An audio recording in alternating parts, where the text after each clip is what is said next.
Welcome to Story Quest. Today, I will be reading Little Women, Chapter 7. "That boy is a perfect Cyclops, isn't he?" said Amy one day as Laurie clattered by on horseback with a flourish of his whip as he passed. "How dare you say so? He has got both his eyes, and a very handsome ones they are too," cried Jo, who resented any slighted remarks about her friend. "I didn't say anything about his eyes, and I don't see why you need fire up when I admire his riding. Oh my goodness, that little goose means a centaur, and she called him a Cyclops," exclaimed Jo with a burst of laughter. "You needn't be so rude. It was only a lapse of lingy, as Mr. Davis says," retorted Amy, finishing Jo with her Latin.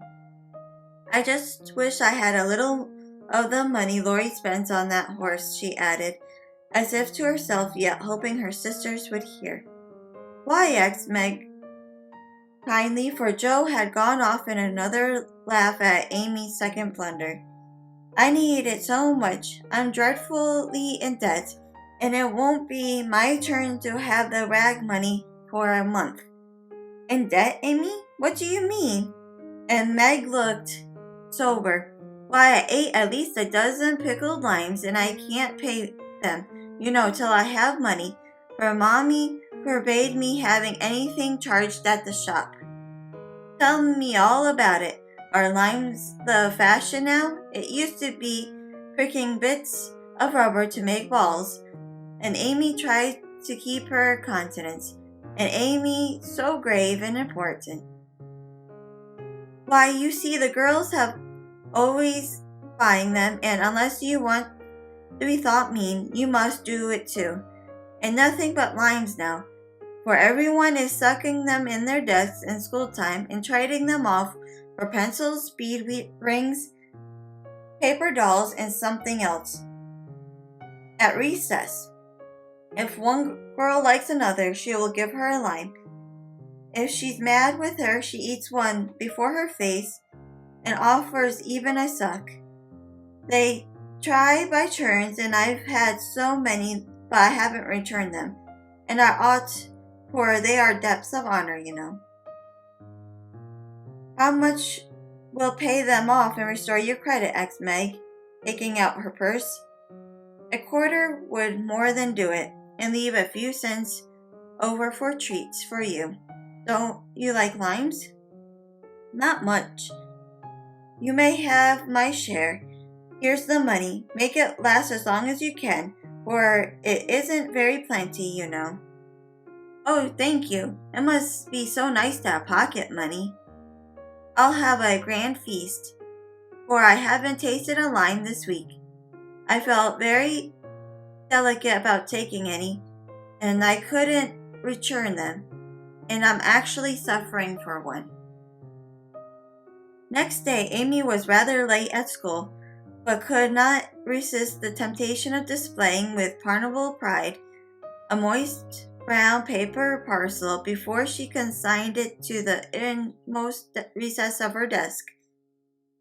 During the next few minutes, the rumors that Amy March had got 24 delicious limes, she ate one on the way, and was going to circulate through her set, and the attention of her friends became very overwhelming. Katie Brown invited her to her next party on the spot. Mary Kingsley insisted on lending her watch till recess, and Joni Snow, a satirical young lady who had basically twitted Amy upon her limeless state, promptly buried the hatchet and offered to furnish answers to certain appealing sums. But Amy had not forgotten Miss Snow's cutting remarks about some persons whose noses were not too flat to smell, or other people's limes, and stuck-up people who were not too proud to ask for them. She instantly crushed that Snow girl's hopes with a withering telegram. "You needn't be so polite all of a sudden, for you won't get any. A distinguished personage happened to visit the school that morning, and Amy's beautifully drawn maps received praise which honor her vote rankled in the soul of Miss Snow. It caused Miss March to assume the airs of a studious young peacock. But alas, alas, pride goes before a fall, and the revengeful Snow turned the tables with disastrous success. No sooner had the guest paid the usual stale compliments and bowed himself out than Jenny, under pretense of asking an important question, informed Mr. Davis, the teacher, that Amy March had pickled limes in her desk. Now Mr. Davis had declared limes a contraband article, and solemnly vowed to public for rule the first person who found breaking the law this much enduring man had succeeded in banishing chewing gum after a long and stormy war, had made a bonfire of the confiscated novels and newspapers, had a suppressed and private post office, had forbidden distortions of the face, nicknames, and characters, and done all that one man could do to keep 100 rebellious girls in order. Boys are trying enough to human patience, but goodness knows, girls are infinitely more so, especially to nervous gentlemen with bad tempers and no more talent for teaching them than Dr. Blinder. Mr. Davis knew any quantity of Greek, Latin, algebra, and ologies of all sorts, so he was called a fine teacher, and manners, morals, feelings, and examples were not considered of any particular importance. It was a most unfortunate movement for denouncing Amy, and Jenny knew it. Mr. Davis had evidently taken his coffee too strong that morning. There was an east wind, which always affected his temperament, and his pupils had not done him credit which he felt he deserved. Therefore, to use the expressive, if not elegant language of a schoolgirl, he was as nervous as a witch and as cross as a bear. The words limes were like fire to powder. His yellow face flushed, and he rapped on his desk with energy, which made Jenny skip to her seat with unusual rapidity. Young ladies, if you please, at the stern order of the bell, seized 50 pairs of blue, black, gray, and brown eyes were obediently fixed upon his awful countenance. Miss March, come to the desk. Amy rose to comply with outward composure, but a secret fear oppressed her, for the limes weighed upon her conscience. Bring with you the limes you have in your desk, and was unexpected command which arrested her before she got out of her seat. Don't take all, whispered her neighbor, a young lady of great presence of mind. Amy hastily took out half a dozen and laid the rest before Mr. Davis, feeling that any man possessing a human heart would relent when that delicious perfume met his nose. Unfortunately, Mr. Davis particularly detested the odor of fashionable pickle, and disgust added to his wrath. Is that all? Not quite, stammered Amy.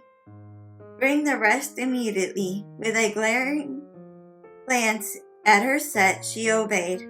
Are you sure there are no more? I never lie, sir. So I see. Now take these disgusting things 2 by 2 and throw them out of the window. There was a simultaneous sigh which created quite a little gust. At the last hope fled, and the treat was ravished from their longing lips. Scarlet with shame and anger, Amy went to and fro 6 dreadful times, and as each doomed couple, looking oh so plump and juicy, fell from her reluctant hands, a shout from the street completed the anguish of the girls, for it told them that their feast was being exulted over by the little children who were little sworn foes. This was too much. All flashed mad or appealing glances at the inexplorable Davis, and one passionate lime lover burst into tears. As Amy returned from her last trip, Mr. Davis gave a portentous hem, and said in his most impressive manner, "Young ladies, you remember what I said to you a week ago. I am sorry that this happened, but I never allow my rules to be infringed. And I never break my word. Miss March, hold out your hand." Amy started and put both hands behind her, turning on him an imploring look which pleaded for her better than the words she could not utter. He was rather a favorite with old Davis, as of course he was called, and it was my private belief that he would have broken his word if the indignation of one irrepressible young lady had not found vent in a hiss. That hiss, faint as it was, irritated the gentleman and sealed the culprit's face. "Your hand, Miss March," was the only answer her mute appeal received. And too proud to cry or beseech, Amy set her teeth, threw back her head defiantly, and bore without flinching several tingling blows on her little palm. They were neither many nor heavy, but that made no difference to her. For the first time in her life, she had been struck, and the disgrace in her eyes as deep as if he had knocked her down. "You will now stand on the platform till recess," said Mr. Davis, resolved to do the thing thoroughly since he had begun. That was dreadful, and it would have been bad enough to go to her seat and see the pitying faces of her friends or the satisfied ones of her few enemies. But to face the whole school with that shame fresh upon her face seemed impossible, and for a second she felt as if she could only drop down where she stood and break her heart with crying. A bitter sense of wrong and the thought of Jenny Snow helped her to bear it, and after taking the place, she fixed her eyes on the stove funnel above what now seemed a sea of faces, and stood there so motionless and white that the girls found it hard to study, with that pathetic figure before them. During the 15 minutes that followed, the proud and sensitive little girl suffered a shame and pain which she never forgot.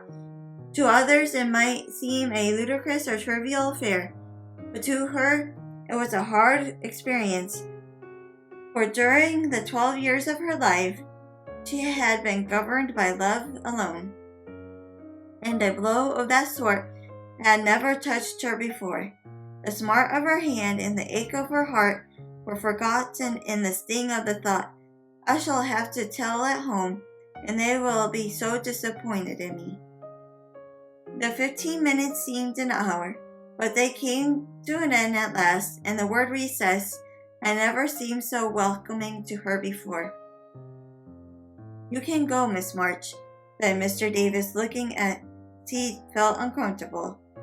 He did not soon forget the reproachful glance Amy gave him as she went without a word to anyone, straight into the anteroom, snatched her things, and left the place forever. As she passionately declared to herself, she was in a sad state when she got home, and when the older girls arrived some time later, a mad meeting was held at once. Mrs. March did not say much, but looked disturbed, and comforted her afflicted little daughter in her tenderest manner. Meg bathed the insulted hand with glycerin and tears. Beth felt that Even her beloved kittens would fail as a balm for griefs like this. Jo wrathfully proposed that Mr. Davis be arrested without delay, and Hannah shook her fist at the villain and pounded potatoes for dinner as if she had him under her pestle. No notice was taken of Amy's flight except by her mates, but the sharp-eyed damsels discovered that Mr. Davis was quite benignant in the afternoon. Also unusually nervous just before school closed, Jo appeared wearing a grim expression as she stalked up to the desk and delivered a letter from her mother, neglected Amy's property, and departed, carefully scraping the mud from her boots on the doormat as if she shook the dust of the place off her feet.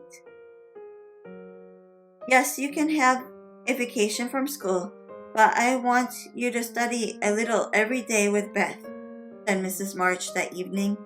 I don't approve of corporal punishment, especially for girls. I dislike Mr. Davis's manner of teaching and don't think the girls you associate with are doing you any good. So I shall ask your father's advice before I send you anywhere else. That's good. I wish all the girls would leave and spoil his old school. It's perfectly maddening to think of those lovely lines, sighed Amy, with an air of martyr. I am sorry you lost them, for you broke the rules and deserve some punishment for disobedience, was the severe reply, which rather disappointed the young lady, who expected nothing but sympathy. Do you mean you're glad I was disgraced before the whole school? Cried Amy. I should not have chosen that way of mending a fault, replied her mother, but I'm not sure it would do you more good than a bolder method. You are getting to be rather conceited, my dear, and it is quite time you set about correcting it.